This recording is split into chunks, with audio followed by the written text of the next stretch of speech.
Assalamualaikum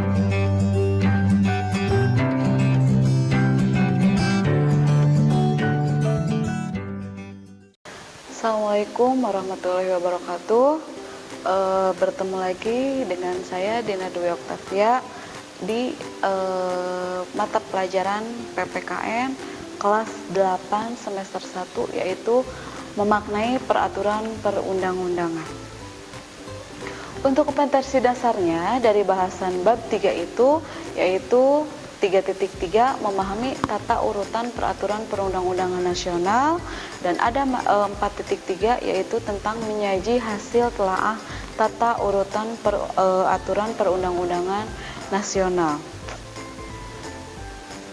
Nah, di sini kita mencoba mengapa perlu adanya peraturan perundang-undangan, kita jelaskan. Jadi, menurut salah satu ahli yaitu Sujono Sukanto, bahwa menyatakan bahwa sejak manusia dilahirkan itu telah mempunyai dua hasrat keinginan pokok, yaitu yang pertama keinginan untuk menjadi satu dengan manusia yang lainnya, yang kedua adalah keinginan untuk menjadi satu dengan suasana alam sekelilingnya. Jadi jelas bahwa dilahirkannya dan secara kodrat manusia itu selalu ingin menyatu dengan manusia lain ataupun dengan lingkungan sekitarnya dalam suatu tatanan bermasyarakat untuk saling berinteraksi dan juga memenuhi kebutuhan dan bekerja sama dengan satu sama lainnya.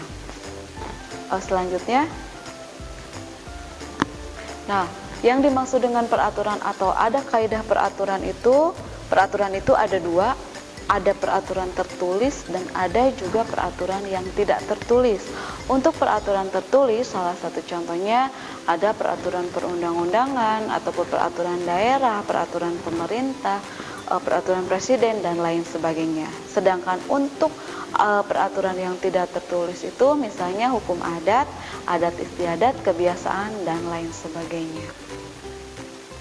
Selanjutnya, yang pertama yang akan kita bahas yaitu tentang makna tata urutan peraturan perundang-undangan yang ada di Indonesia.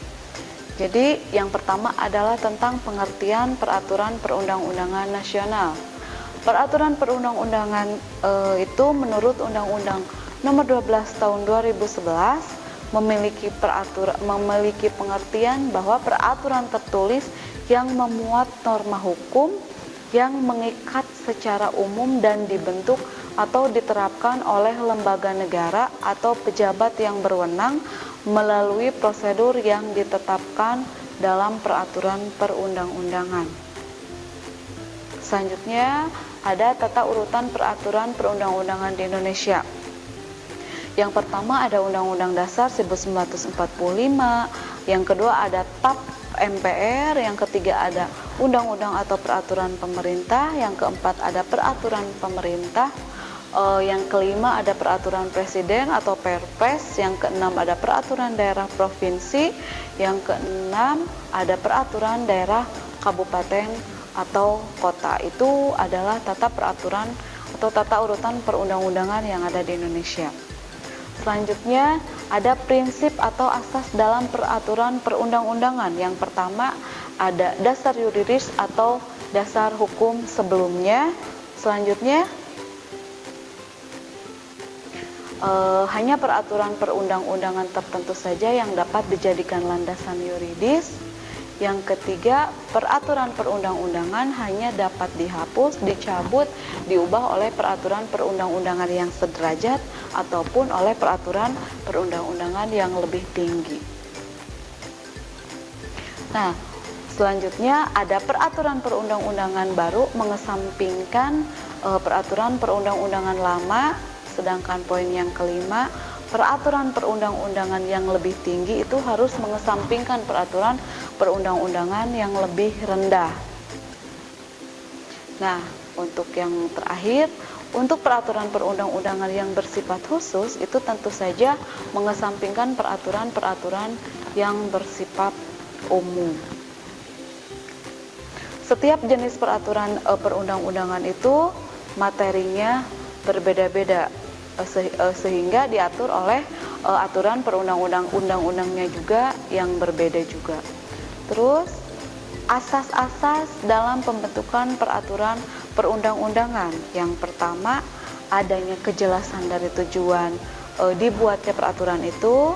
Terus ada kelembagaan atau organ-organ pembentuk yang tepat. Yang ketiga, ada kesesuaian antara jenis, hierarki ataupun materi muatan. Yang keempat, dapat dilaksanakan. Yang kelima, ada kedayagunaan dan kehasilgunaan. Yang keenam, kejelasan rumusan. Dan yang terakhir adalah keterbukaan. Selanjutnya, untuk bahasan selanjutnya ada proses penyusunan peraturan perundang-undangan. Jadi peraturan perundang-undangan itu tidak dibuat secara langsung, tetapi melalui langkah-langkah. Yang pertama, dapat mengajukan rancangan dulu sesuai kewenangannya untuk diberikan kepada DPR, yaitu yang mempunyai kekuasaan untuk membentuk undang-undang. Dan di sini DPR juga mempunyai berhak mengajukan undang-undang. Terus RUU itu selanjutnya dibahas oleh DPR dan juga Presiden untuk mendapat persetujuan bersama. Nah, setelah mendapat persetujuan bersama, kalau mendapatkan persetujuan dalam waktu 30 hari itu tidak disahkan, berarti undang-undang tersebut sah menjadi undang-undang dan wajib untuk diundangkan atau menjadi undang-undang. Nah, apabila tidak mendapat persetujuan, berarti undang-undang itu tidak boleh diajukan lagi dalam persidangan masa itu.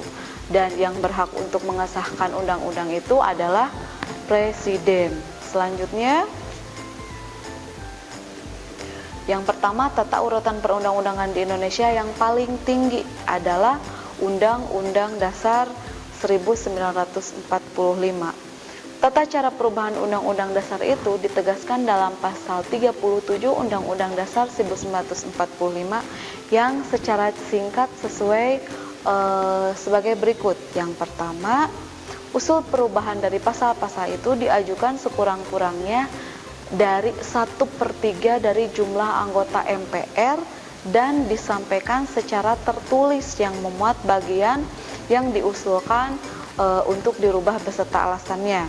Yang kedua, sidang MPR untuk mengubah pasal-pasal itu dihadiri sekurang-kurangnya dari 2/3 dari anggota MPR yang hadir. Dan yang ketiga, putusan untuk mengubah undang-undang itu disetujui oleh sekurang-kurangnya 50% ditambah 1 dari anggota MPR. Dan yang terakhir, khusus mengenai bentuk negara kesatuan Indonesia itu tidak dapat dilakukan perubahan. Terus selanjutnya, yang kedua adalah ketetapan MPR. Untuk ketetapan atau TAP MPR adalah putusan majelis yang memiliki kekuatan hukum, itu mengikat ke dalam dan keluar majelis. Mengikat ke dalam majelis itu berarti mengikat kepada seluruh anggota majelis permusyawaratan rakyat sendiri, sedangkan memuat keluar berarti untuk setiap warga negara. Untuk setiap warga negara, lembaga masyarakat, dan juga lembaga negara yang terikat oleh ketetapan MPR. Selanjutnya ada undang-undang atau peraturan pemerintah pengganti undang-undang. Jadi undang-undang adalah peraturan perundang-undangan yang dibentuk oleh DPR dengan persetujuan bersama Presiden. Selanjutnya ada peraturan pemerintah. Kalau peraturan pemerintah itu sendiri adalah peraturan perundang-undangan yang ditetapkan oleh Presiden untuk melaksanakan undang-undang sebagaimana mestinya. Selanjutnya peraturan Presiden. Kalau peraturan Presiden itu adalah peraturan perundang-undangan yang ditetapkan oleh Presiden untuk menjalankan pemerintah peraturan perundang-undangan yang lebih tinggi atau dalam menyelenggarakan kekuasaan pemerintah. Selanjutnya ada peraturan daerah provinsi atau Perda provinsi, itu adalah peraturan perundang-undangan yang dibentuk oleh DPRD provinsi dengan persetujuan bersama gubernur.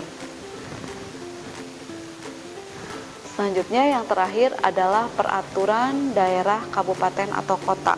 Untuk peraturan daerah kabupaten atau kota adalah peraturan perundang-undangan yang dibentuk oleh DPRD DPRD kabupaten atau kota dengan persetujuan bersama antara bupati ataupun wali kota.